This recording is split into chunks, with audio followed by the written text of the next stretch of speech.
మహబూబాబాద్ జిల్లా డోర్నకల్ పట్టణంలో కలెక్టర్ అద్వైత్ కుమార్ సింగ్ పర్యటించారు. రైతులకు యూరియా కొరత ఏర్పడటంతో ఫర్టిలైజర్ షాపుల్లో తనిఖీలు చేసి రికార్డులను పరిశీలించారు. నిబంధనలకు విరుద్ధంగా వ్యవహరిస్తున్న ఫర్టిలైజర్ షాపులపై త్వరలోనే చర్యలు తీసుకోవాలని సంబంధించిన అధికారులను ఆదేశించారు. అనంతరం సీజనల్ వ్యాధులు విజృంభిస్తున్న తరుణంలో ఏరియా హాస్పిటల్ను తనిఖీ చేశారు. విషజ్వరాలతో వస్తున్న రోగులకు వెంటనే చికిత్స అందించాలని సూచించారు. డోర్నకల్ పట్టణంలో ఉన్న పలు సమస్యలపై బీజేపీ నాయకులు లఖన్ వ్యాన్ వినతిపత్రాన్ని అందజేశారు.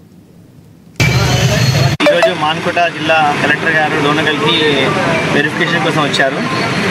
ఈ సందర్భంగా భారతీయ జనతా పార్టీ తరఫున మేము డోర్నకల్లో ఉన్న సమస్యల గురించి లెటర్ రాసి ఇవ్వడం జరిగింది. 15 రోజుల కింద మేము ఒక స్కూల్ DDEM స్కూల్లో పిల్లల్ని హరాస్ చేస్తున్నట్టుగా మేము ఎంక్వైరీకి వెళ్తే వాళ్ళు మమ్మల్ని ఎంట్రీ చేయనివ్వలేదు.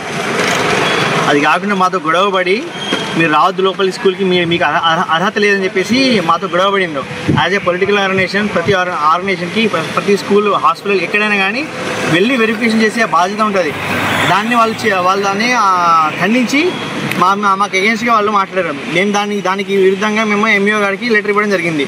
పిల్లల మీద హరాస్మెంట్ జరుగుతుంది, ఎంక్వైరీ చేయండి. అక్కడ ఎంతమంది BD టీచర్లు ఉన్నారు, ఎంతమంది క్వాలిఫైడ్ టీచర్లు DDM స్కూల్లో ఉన్నారు, అదే కాకుండా అన్ని స్కూళ్ళలో మేము ఎంక్వైరీ చేయండి అని చెప్పి చెప్పడం జరిగింది. అది 4వ తారీఖు ఎంక్వైరీ చేపిస్తే ఇప్పటివరకు కూడా MEO గారు సమాధానం చెప్పలేదు.